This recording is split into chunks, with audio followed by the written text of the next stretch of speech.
बिस्मिल्लाहिर्रहमानिर्रहीम। इब्तिदा है रब्बे जलील के बबरकत नाम से जो दिलों के भेद खूब जानता है। मैं हूँ आतिफ आरिफ और आप देख रहे हैं मेरा फेसबुक और यूट्यूब चैनल। नाज़रीन, आज इमरान खान ने खिताब करते हुए कानून की बालादस्ती पर जोर दिया है और उस पर उन्होंने फोकस कर लिया है।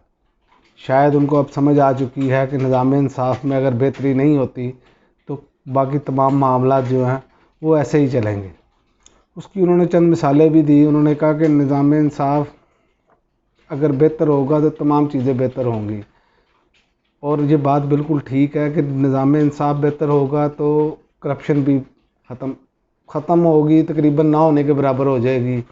ऐसे ही गवर्नेंस बेहतर होगी। ज़ाहिर है निज़ाम इंसाफ में होता ये है कि कोई ना कोई किसी को पूछने वाला होना चाहिए, उससे जवाबदेही होनी चाहिए। लेकिन हमारे यहाँ मसला ये है कि कोई बंदा जवाब देने के लिए तैयार नहीं है। हर बंदा कहता है कि मैं कानून से ऊपर हूँ, मुझसे ना पूछा जाए, किसी और से पूछ की जो। यही इस मुल्क की जो है ना वो तनज़ली की वजह भी यही है। और हर इदारे में ये हाल है। ये नहीं, आप प्राइवेट इदारों में चले जाएं वहाँ पर भी यही हाल है, आप सरकारी इदारों में चले जाएं वहाँ पर भी यही हाल है। तो इसलिए उन्होंने इस बात पर जो है ना खुसूसी अब अपने खिताबात में ज़ोर देना शुरू कर दिया है। और उन्होंने कहा है कि जिन ममालिक में कानून की बालादस्ती है, आप देख लें वो दुनिया के तरक्की याफ्ता मुल्कों में है जिनका निज़ाम इंसाफ सबसे बेहतर है। उन्होंने मिसालें दी बरतानिया, स्विट्ज़रलैंड, बाकी ममालिक की भी, जर्मनी की भी। उन्होंने बताया कि देखें वहाँ पर रूल ऑफ लॉ है, उसकी वजह से उनकी तरक्की भी ज़्यादा है और वो बेहतर शुमार किए जाते हैं दुनिया में। और दूसरी जानिब इलेक्शन कमीशन ने अपना काम पूरा कर दिया है जो उनको सौंपा गया था, क्योंकि ये एजेंटी करने आए हैं, वारदाती हैं, वारदात करने से तो बाज नहीं आते। वो तोशा खाना जो केस है ना, वो इन्होंने ट्रायल कोर्ट को भिजवाया है और कहा है कि इसमें देखें जी करप्ट प्रैक्टिसेस जो हुई हैं वो चेक की जाए, करप्ट प्रैक्टिसेस हुई हैं कि नहीं हुई। असूली तौर पर तो होना तो ये चाहिए था कि जिन्होंने कोड़ियों के दाम ये चीज़ें ख़रीदी उनको भी बीच में लाया जाता, लेकिन चीफ इलेक्शन कमीशनर साहब लाएंगे नहीं उनको, क्योंकि ये सारी दुनिया को पता है कि ये किन के लाए हुए हैं और ये क्यों कर रहे हैं ऐसा, ये सबको पता है। इमरान खान पर ये लगा रहे हैं, चले वो यहाँ से भी अगर वो सरखरू हो जाते हैं तो फिर इनका क्या बनेगा, क्योंकि जैसे इल्ज़ामात इन्होंने लगाए हैं, जिस बंदे के दस्तखत उससे महंगे बिकते हों, वो ऐसी चीज़ें क्या करेगा। लेकिन इनको शर्म नहीं आनी। जब तक इस मुल्क में निज़ाम इंसाफ का जो सिस्टम है ना वो नहीं सही तरीके से बनता, जिसमें हर बंदा जो है वो उसके नीचे आए कानून के, तो फिर ये सब कुछ ठीक होगा। ये ऐसे नहीं ठीक होंगे ये लोग, क्योंकि ये अपने आप को कानून से ऊपर समझते हैं। और दूसरी आज बात जो है, ख्वाजा आसफ साहब ने बड़ा ववेला किया है कौमी असम्बली में। चीखो पुकार तो बता रही है गेम इनके हाथ से निकल चुकी है, लेकिन ये मानने के लिए तैयार नहीं है अभी तक, क्योंकि इनको नज़र आ गया है कि कौम अब जो है वो किसी की बात सुनने के लिए तैयार नहीं है। ख्वाजा आसफ साहब ने फरमाया कौम इमरान खान का गिरेबान पकड़े।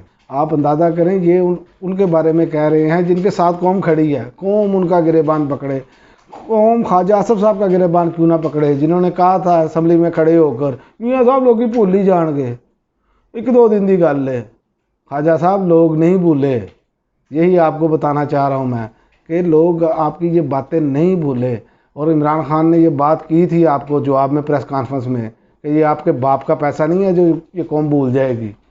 वो आपको इतनी चुभी है कि आप अभी तक आपकी चीखें निकल रही हैं और असम्बली में आप जो है ना वो वेला कर रहे हैं कि इमरान खान का मुहासबा किया जाए, कौम उसका घेराव करे। भैया आपने तो अपने सारे पत्ते आजमा लिए हैं, अब आपके पास है ही कुछ नहीं। आप ये असम्बली में क्यों नहीं कहते कि वज़ीर आज़म को जुर्माना हुआ वहाँ पे। उन्होंने कहा जी, मैं, उनके वकील ने कहा जी वो वज़ीर आज़म है। उन्होंने कहा हम नहीं मानते, हमारे सामने जो बंदा है वज़ीर आज़म और आम आदमी एक बराबर होता है। जाके बरतानिया के जज को ये समझाएं कि उन्होंने आपके वज़ीर आज़म पर क्यों जुर्माना किया। यहाँ असम्बली में आप चीख रहे हैं, यहाँ पर आप भाषण देते हैं कि ये हो रहा है वो हो रहा है, लेकिन आपने नहीं ये समझना, आप ना समझना चाहते हैं, क्योंकि चोरों की वकालत करते करते आप जो है वो थकते नहीं हैं और आप उनको रास्ता बताते हैं कि ऐसे निकलें, इस रास्ते से ऐसे निकलें। जो वज़ीर आज़म शहबाज शरीफ ने पाकिस्तान की बदनामी कराई है वो सबको पता है, लेकिन आपने उस पर बात नहीं करनी। आप बात करेंगे वो घड़ी पर जिसका सर पैर ही कोई नहीं है, जो ख़रीदी है वहाँ से।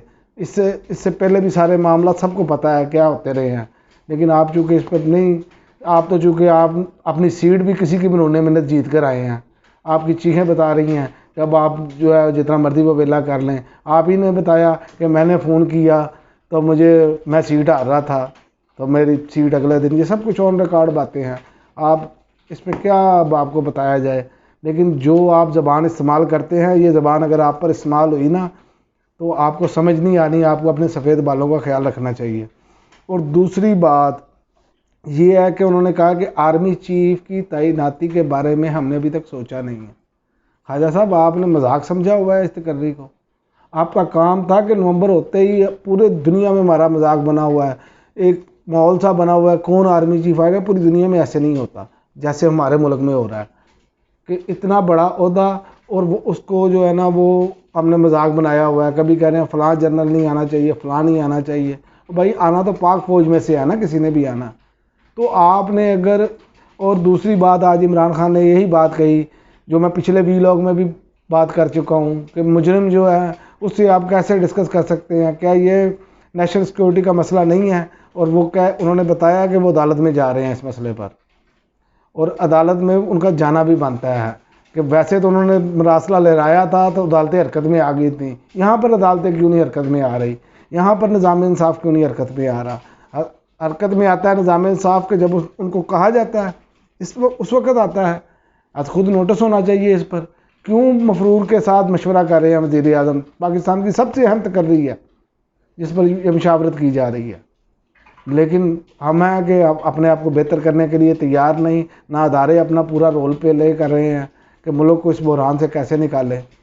और ये मुल्क बहरान से उस वक्त ही निकलेगा जब कानून की बालादस्ती होगी, हर बंदा कानून के नीचे होगा और हर अदारा अपने दायरे में रह कर काम करेगा। लेकिन इमरान खान ने जो फोकस किया है, बात उसी की तरफ मैं लेकर आ रहा हूँ कि जो फोकस किया ना निज़ाम इंसाफ, असल में निज़ाम इंसाफ का बेहतर होना ही सब कुछ बेहतर होगा उससे, वरना नहीं होगा बेहतर। क्योंकि बर वक्त फ़ैसले हों, चोरों को रिलीफ मिलना बंद हो। और आगे आपको पता है सुप्रीम कोर्ट में वो नैब के कवानीन के हवाले से केसेस भी चल रहे हैं, पीटीआई पिटीशन दायर की है और वहाँ उस पर समाअत भी हो रही है। और बड़ी उम्मीद है कि ये जो करप्शन के जो इन्होंने नैब के दांत का तोड़े हैं इन्होंने, वो उम्मीद है कि वो वापस होंगे। क्योंकि अगर करप्शन को पकड़ने वाला निज़ाम ही नहीं होगा तो कैसे आप चोरों को पकड़ेंगे। ये माफिया तो वैसे ही जो है आगे नहीं काबू आ रहा, तो ये तो बिल्कुल बेलगाम हो जाएगा। तो इनको लगाम डालने के लिए तमाम माफियाज को रूल ऑफ लॉ का होना, कानून की बालादस्ती का होना बहुत ज़रूरी है। और ये इंशाल्लाह ताला पाकिस्तान में होगा क्योंकि अवाम निकल पड़े हैं अब, और अवाम अब कानून की बालादस्ती ला कर ही दम लेंगे। अब तक के लिए इतना ही, इजाज़त दीजिए। अल्लाह हाफ़िज़। पाकिस्तान जिंदाबाद।